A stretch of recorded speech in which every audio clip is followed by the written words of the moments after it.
All right, hey everybody, it's Nash here, and today we're going to be talking about the defensive tackles and tight ends at Texas. Let's just hop right into it. So, defensive tackle, going into the three deep, our starters are going to be Keondre Coburn and Moro Ojomo. Second string is going to be T'Vondre Sweat and Vernon Broughton. Third string, Sawyer Goram-Welch and Byron Murphy. Now, in PK's defense, these dudes are straight up going to war. The way that they're going to be used is traditional. I mean, the defensive tackle's job is to just soak up as many blockers as possible, and that's what these guys are going to do in PK's defense, but it's the way that they're deployed to do it. Elite Athletes TV, I'll link them right here. You should see a little thing pop up. They have a really good video breaking down on how these guys are going to be deployed. And what happens is they're just going to go, essentially, I'll put up on the screen. They'll go straight up and then they'll go out. And they'll try to soak up four blockers between two guys. And Keondre Coburn and T'Vondre Sweat are pretty big guys. Well, they can take up some blockers. Moro Ojomo and Vernon Broughton aren't small either. And those two do. Moro Ojomo looks like he's going to be a really good pass rusher. Vernon Broughton, just with what we've heard out of Byron Murphy and how much we've heard out of Byron Murphy, and Sawyer Goram-Welch is looking good as well. The fact that Vernon Broughton's on the second string, that should be noteworthy. But to have the ability to be able to rotate our guys in and out, and especially in this Texas heat and early on in the season, you're going to have to be able to rotate these guys out. And to be able to select key downs to have our guys playing, that's just a luxury that most teams can't afford. And at defensive tackle, that's our most stacked position. And guys like Keondre Coburn and T'Vondre Sweat, they're going to put guys like Breece Hall to the test running the football against our front. So let's kind of break down the individual guys. Keondre Coburn, he's a big dude, moves fast for his size, and he will be an anchor in the run game. Moro Ojomo, guy who had been getting a lot of run at defensive end, but his home is at defensive tackle. He is going to be a force in our pass rush. T'Vondre Sweat, just talk about a big guy that can move. He showing all right now, future big-time stud. He came in as a recruit, got on the field and produced his freshman year. And for a freshman, he produced a lot. Sophomore year, with a shortened season, he said, I'm going to take a step forward. So he's shown improvement. So that's nice to see. If he continues to show improvement, this should be a big year for him. Vernon Broughton, guy who was a really big recruit for us. He hasn't played too much, but like I said earlier, the fact that he's not allowing Byron Murphy to move up on the list, that's a nice thing. And speaking of Byron Murphy, overlooked recruit, he was a 3-star. He's been showing us why star rankings they matter, but how much do they really matter? You know, sometimes you get a Poona Ford coming out of these 3 stars. Sometimes you get a Deontay Foreman. Wish his Achilles stayed healthy. He is actually trying to make a comeback right now. Let's see if it works for him. Off topic, but back to Byron Murphy. He has been drawing the Aaron Donald comparisons. I'm not buying that just yet. We'll have to see. But the fact that he's getting wins and reps versus offensive line, and also he's also getting, I believe he's getting wins and reps that are just offensive line, one offensive lineman versus one defensive lineman. And I think that's geared towards the offensive lineman winning. So the fact that he's winning these against starters is nice. And then Sawyer Goram-Welch, guys similar to Byron Murphy. Shout out to Alex Dunlap at Orange Bloods. He's been saying that this guy's playing good. And the fact that we have up to a 3 deep at the defensive tackle position is nice. So let's go and hop right into the tight ends now. So with recent uncertainty at the wide receiver position, the tight ends are going to be playing a crucial role in our offense. Specifically their versatility. They're going to be in big parts in our blocking game. As well as being established as athletic pass catchers. And with Steve Sarkisian's offense, what's really cool, and I'll show, there should be another video popping up with a card right here. Steve Sarkisian was in a coaching clinic. And towards the end, about halfway through, he goes and he speaks about how his entire offense can be run from 2 tight end set. He said, I don't want, if you're a coach that runs 2 tight end, which is like a dinosaur offense nowadays, he said, I don't want you to walk away from here thinking that nothing I'm saying applies to you. And what we can extrapolate from that is his offense applies to a 12 personnel. It can be. And if that's if that's the way to get the best 11 on the field, that's what you do.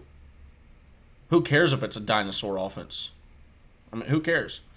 If you got athletic pass catchers like Brewer, Wiley, Sanders, and Davis, and Gunnar Helm, I mean, who gives a crap?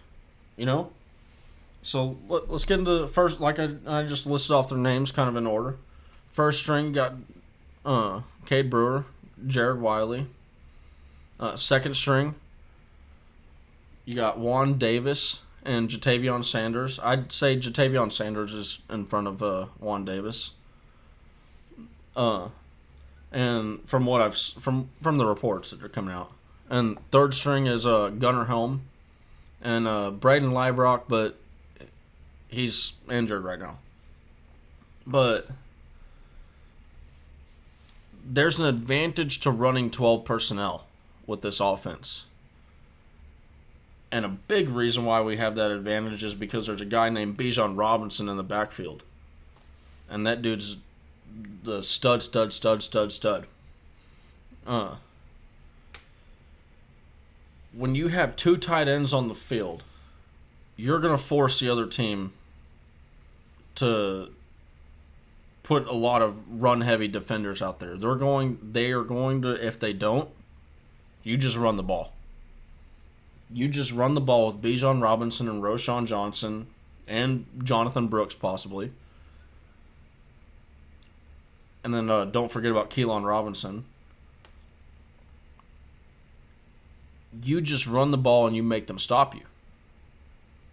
And the second that they get too drawn in to stopping you, well, that's when you use your athletic pass catchers. I mean, when you look at it, if you start breaking down the top 10 pass catchers on the team, all 3 to 5 all of our tight ends might end up being in the top 10 pass catchers on the team. Healthy pass catchers on the team. So if we're having some issues in the wide receiver room with health, the answer is to go to the tight end room. So let's break down these guys. Cade Brewer, he's going to be a huge guy for our blocking game. Underrated pass catcher somehow. I don't know how that is, but people still think he's a nothing burger. He is going to be a crucial part of our offensive success in 2021. He's like the Captain America to the Avengers for this team. Jared Wiley, 6'7" dude, man that can move and catch the ball. Uh, he's not a bad blocker either. If he wants to start getting NFL clout, this is the year to do it. If we do indeed run 12 personnel a lot, this is the year for him to show off his talents. Because also the guy Jatavion Sanders, whoo, this dude, seeing him go up the depth chart this fast at the tight end position, when you have guys like Gunnar Helm who are looking really good, and then you have a guy like Juan Davis who's looking really good right now. Anwar Richardson, he's been frequent in saying that he believes that there's more money for him at defensive end. I agree with that, but this dude's got some mitts, and if he wants to play tight end, I think there's a lot of money for him at tight end too. And I also think there's a way for him to have a little bit more longevity at tight end. This dude's very athletic. Don't be surprised if by the end of the year he's one of the top guys on our offense for catching the ball. I would not be surprised. And then go to Juan Davis, just like Jatavion Sanders, another big dude, freakishly athletic. I mean, he looks good catching the ball. He looks good moving with the ball after. He's going to allow the fresh weapons to be on the field. And what I mean by that is the second Cade Brewer or Jared Wiley start to get any sort of fatigue, you're going to have Sanders, Helm, or Davis, two of those three guys come in, fill in for those guys, and you're going to be able to have a fresh Jared Wiley and Cade Brewer, theoretically, in for the key downs.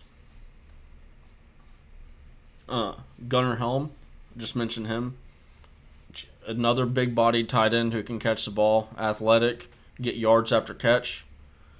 I mean, our tight end room is stacked beyond belief at this point. Same with the defensive tackle position. I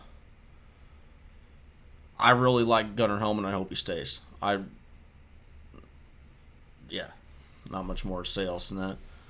Brayden Liebrock, currently injured. I mean, it just sounds like I'm repeating myself, broken record, but another young athletic tight end. And this dude could probably play wide receiver if healthy. And I'm not, that may be talking out of my, pardon my French, ass, but I just, man, unless he's too slow, I mean, he just kind of, he has the body for that could transition to wide receiver if we needed it in an emergency. But at the end of the day, the depth in these two positions is crucial for our offense and defensive success in 2021.